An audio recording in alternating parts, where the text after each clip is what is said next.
श्री शिवाय नमस्तुभयम।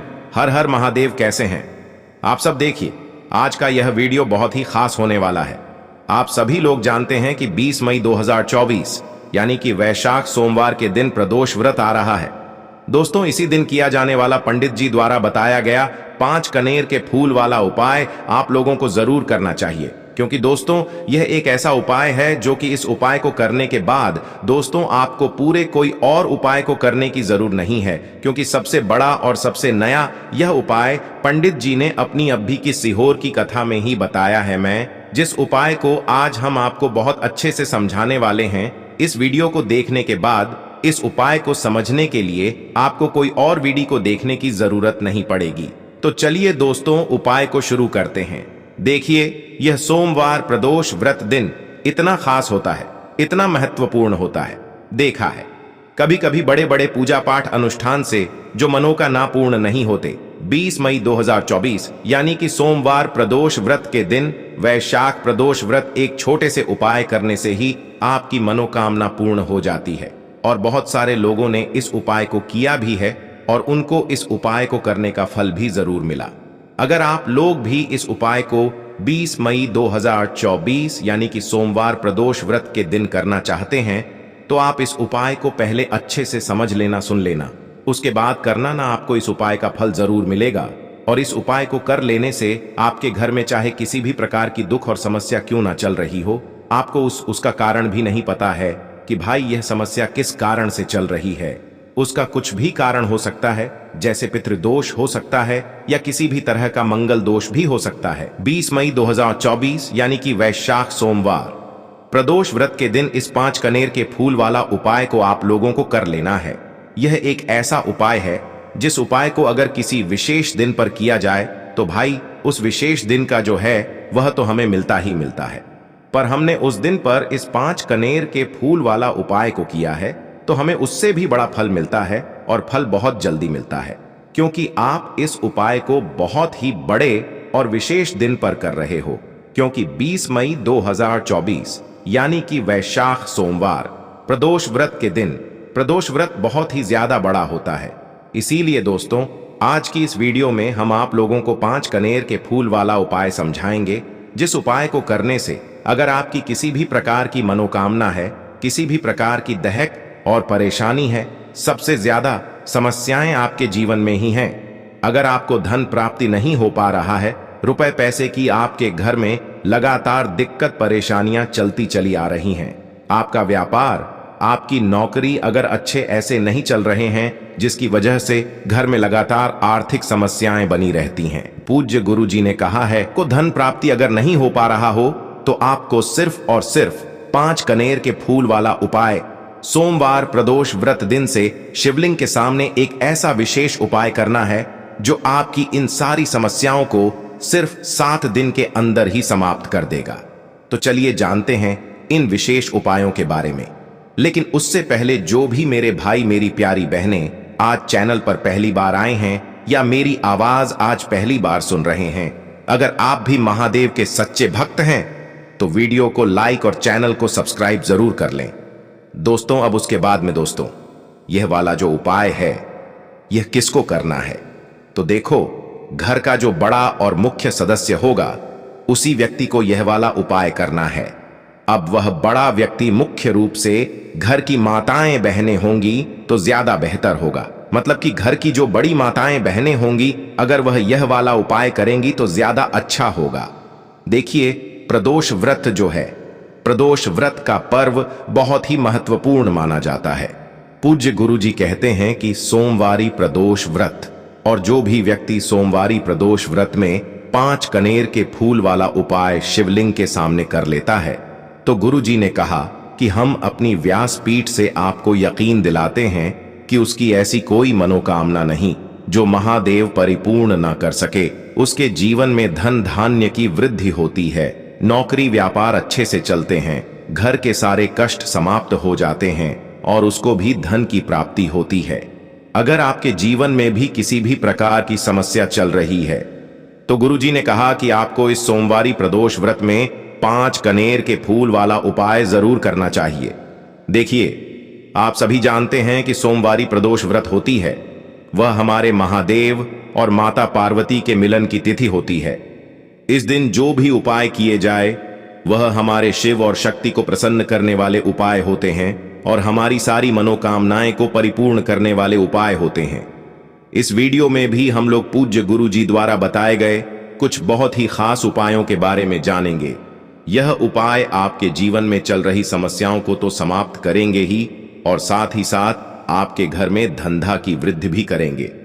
तो चलिए जानते हैं पूज्य गुरु जी द्वारा बताए गए सबसे पहले उपाय के बारे में। देखिए, इस उपाय के लिए आपको एक लोटा जल ले लेना है।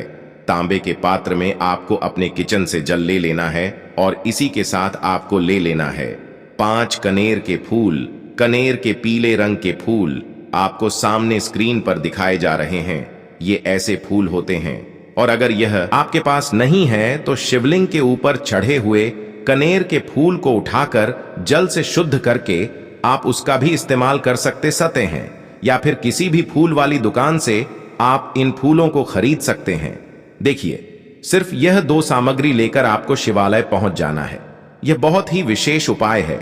जिन लोगों की कोई विशेष मनोकामना है जो परिपूर्ण अभी तक नहीं हो पा रही है, तो उस मनोकामना को परिपूर्ण करने के लिए इससे अच्छा उपाय सोमवारी प्रदोष व्रत के दिन के लिए कोई भी नहीं हो सकता है। देखिए, आप शिवालय पहुंचने के बाद सबसे पहले आप दक्षिण दिशा में बैठ जाइएगा और उत्तर दिशा की तरफ अपना फेस कर लीजिएगा। लेकिन अगर शिवालय में भीड़ है तो फिर ऐसी स्थिति में आप किसी भी दिशा में बैठकर शिवलिंग की पूजा प्रार्थना कर सकते हैं। देखिए, पूज्य गुरु जी ने कहा कि इस उपाय को अगर आप शाम को प्रदोष काल के समय में करेंगे तो आपके लिए सबसे उत्तम होगा, क्योंकि प्रदोष काल के समय साक्षात महादेव शिवलिंग में वास करते हैं और सोमवारी प्रदोष व्रत इसलिए अगर आप प्रदोष काल में करेंगे तो आपको विशेष लाभ मिलेगा, विशेष फल की प्राप्ति होगी। देखिए, अब सबसे पहले आप जो 5 कनेर के फूल लेकर आए हैं उनमें से पहले कनेर के फूल को आप श्री गणेश जी वाले स्थान में समर्पित कर देंगे और श्री शिवाय नमस्तुभ्यम मंत्र का स्मरण कर लेंगे। इसके बाद आप जो दूसरा फूल लेकर आए हैं उसको श्री कार्तिकेय जी वाले स्थान पर समर्पित कर देंगे और श्री शिवाय नमस्तुभयम मंत्र का स्मरण कर लेंगे। इसके बाद आप जो तीसरा कनेर का फूल लेकर आए हैं उसको माता अशोक सुंदरी वाले स्थान में समर्पित कर देंगी और श्री शिवाय नमस्तुभ्यम मंत्र का स्मरण कर लेंगे। इसके बाद आप जो चौथा कनेर का फूल लेकर आए हैं उसको माता पार्वती के हस्त कमल में समर्पित कर देंगे। देखिए, शिवलिंग जिस स्थान पर रखा रहता है, यानी शिव पिंडी जिस स्थान पर रखी रहती है, उस पूरे गोल गोल वाले स्थान को माता पार्वती का हस्त कमल कहते हैं और यहीं पर आपको यह चौथा कनेर का फूल समर्पित कर देना है। इसके बाद आप जो 5वां कनेर का फूल लेकर आए हैं उसको समर्पित कर देंगे शिवलिंग के ऊपर। लेकिन यह फूल शिवलिंग के ऊपर समर्पित करते हुए आपको अपनी मनोकामना का स्मरण कर लेना है। श्री शिवाय नमस्तुभ्यम मंत्र का स्मरण करते हुए आपके जीवन में अगर धन की समस्या चल रही है तो उसको महादेव से दूर करने की प्रार्थना कर लीजिए, या फिर आप अपनी नौकरी या व्यापार के लिए यह उपाय कर रहे हैं तो उसके लिए महादेव से प्रार्थना कर लीजिए, या फिर आप अपने मकान जमीन जायदाद के लिए या फिर आप अपने विवाह के लिए यह उपाय कर रहे हैं तो उसके लिए महादेव से प्रार्थना कर लीजिए। जो भी आपकी मनोकामना है, जिस भी मनोकामना के लिए आप यह उपाय कर रहे हैं, तो उस मनोकामना का स्मरण करिए और महादेव से उस मनोकामना को पूर्ण करने की प्रार्थना करिए। फिर श्री शिवाय नमस्तुभयम मंत्र का स्मरण करते हुए यह आखिरी फूल आपको शिवलिंग के ऊपर समर्पित कर देना है। इसके बाद आप जो एक लोटा जल लेकर आए हैं उसमें से थोड़ा जल आप सबसे पहले श्री गणेश जी वाले स्थान पर आपने जो फूल समर्पित किया है उसमें समर्पित कर दीजिए। फिर थोड़ा सा जल आप श्री कार्तिकेय जी वाले स्थान पर जो फूल समर्पित किए हैं उसके ऊपर थोड़ा सा समर्पित कर दीजिए। फिर तीसरे नंबर पर आपने जो फूल माता अशोक सुंदरी वाले स्थान पे समर्पित किया है उस परे थोड़ा सा जल समर्पित कर दीजिए। फिर चौथे नंबर पर आपने जो माता पार्वती के हस्त कमल में फूल समर्पित किया है उसके ऊपर थोड़ा सा जल समर्पित कर दीजिए। इसके बाद बचा हुआ पूरा जल आप शिवलिंग के ऊपर धीरे धीरे समर्पित करते जाइए तथा लगातार श्री शिवाय नमस्तुभ्यम मंत्र का स्मरण करते जाइए। पूज्य गुरु जी कहते हैं कि जो भी व्यक्ति सोमवार प्रदोष व्रत में इन 5 स्थानों पर यानी इस पूरे शिव परिवार के ऊपर ये कनेर के फूल समर्पित करके जल समर्पित कर देता है तो उसके जीवन की कोई भी मनोकामना हो वो महादेव की कृपा से बहुत ही जल्द परिपूर्ण हो जाती है। तो दोस्तों, इस विशेष उपाय को आप जरूर करिएगा। अब जानते हैं गुरुजी द्वारा बताए गए दूसरे खास उपाय के बारे में। यह उपाय भी आपकी मनोकामना को ही परिपूर्ण करने के लिए है। इस उपाय के लिए भी आपको एक लोटा जल ले लेना है और साथ ही साथ एक बेलपत्र ले लेनी है। एक लोटा जल आपको अपने किचन से लेना है और बेलपत्र अगर आपके पास हो तो ले लीजिए और ना हो तो फिर आप शिवलिंग के ऊपर चढ़ी हुई बेलपत्र को उठाकर जल से शुद्ध करके फिर उसका भी इस्तेमाल कर सकते हैं। अगर आप पहला उपाय ना कर सके तो फिर आप इस दूसरे उपाय को कर सकते हैं। दोनों ही उपाय आपके जीवन की मनोकामना को परिपूर्ण करने के लिए है, धन धान्य के भंडार को भरने के लिए है। देखिए, अब सबसे पहले ये दोनों सामग्री लेकर आपको पहुंच जाना है किसी भी बेलपत्र के वृक्ष के नीचे। यह उपाय भी आप सुबह से लेकर शाम तक किसी भी समय कर सकते हैं। बेलपत्र के वृक्ष के नीचे पहुंचकर बेलपत्र की जड़ के आसपास आपको कहीं बैठ जाना है, लेकिन आपको अपना फेस उत्तर दिशा की तरफ करना है, यानी आपका जो चेहरा होगा वह उत्तर दिशा की तरफ होगा। उत्तर दिशा की तरफ आपको अपना मुख रखना है और फिर यह एक बेलपत्र आपको अपनी हथेली में रखना है और आपको अपनी मनोकामना बोल देनी है। जिस भी मनोकामना के लिए आप यह उपाय कर रहे हैं, अपनी मनोकामना का स्मरण कर लीजिए और इस बेलपत्र को आप बेलपत्र के पेड़ की जड़ के पास कहीं पर रख दीजिए और श्री शिवाय नमस्तुभ्यम मंत्र का स्मरण करते हुए 1 या 2 मिनट बाद इस बेलपत्र को वापस उठा लीजिए। बेलपत्र की जड़ के आसपास कहीं पर रखकर फिर इसको 1 या 2 मिनट बाद वापस उठा लीजिए और फिर यह दोनों सामग्री लेकर आप शिवालय आ जाइए। अब शिवालय आने के बाद यह बेलपत्र आपको शिवलिंग के ऊपर समर्पित कर देनी है और फिर से आपको वही मनोकामना बोल देनी है जो आपने बेलपत्र के वृक्ष के नीचे बोली थी। दोनों जगह आपको एक ही मनोकामना बोलनी है। इस बात का आप स्मरण रखिएगा। फिर इसके बाद आप जो एक लोटा जल लेकर आए हैं, इसको धीरे धीरे इसी बेलपत्र के ऊपर समर्पित करते जाइए तथा लगातार श्री शिवाय नमस्तुभ्यम मंत्र का स्मरण करते जाइए। पूज्य गुरु जी ने कहा कि जो भी व्यक्ति इस विशेष उपाय को सोमवारी प्रदोष व्रत में करता है तो उसकी बड़ी से बड़ी मनोकामना शिव और शक्ति की कृपा से बहुत ही जल्द परिपूर्ण हो जाती है। अब जानते हैं गुरु जी द्वारा बताए गए तीसरे और सबसे आखिरी उपाय के बारे में। यह उपाय आपके जीवन की सारी तकलीफों को समाप्त करके धन धान्य के भंडार को भरने के लिए। इस उपाय के लिए आपको 21 चावल के दाने ले लेने हैं। 21 यानी 31 चावल के दाने कहीं से भी टूटे हुए नहीं होने चाहिए, खंडित नहीं होने चाहिए।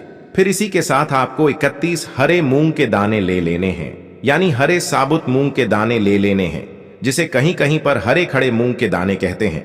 फिर इसके बाद सबसे आखिर में आपको 31 बेलपत्र ले लेनी है। बेलपत्र भी कहीं से कटी फटी नहीं होनी चाहिए। अब यह सारी सामग्री लेकर आपको शिवालय पहुंच जाना है। इस उपाय को आप शाम को प्रदोष काल के समय में ही करेंगे।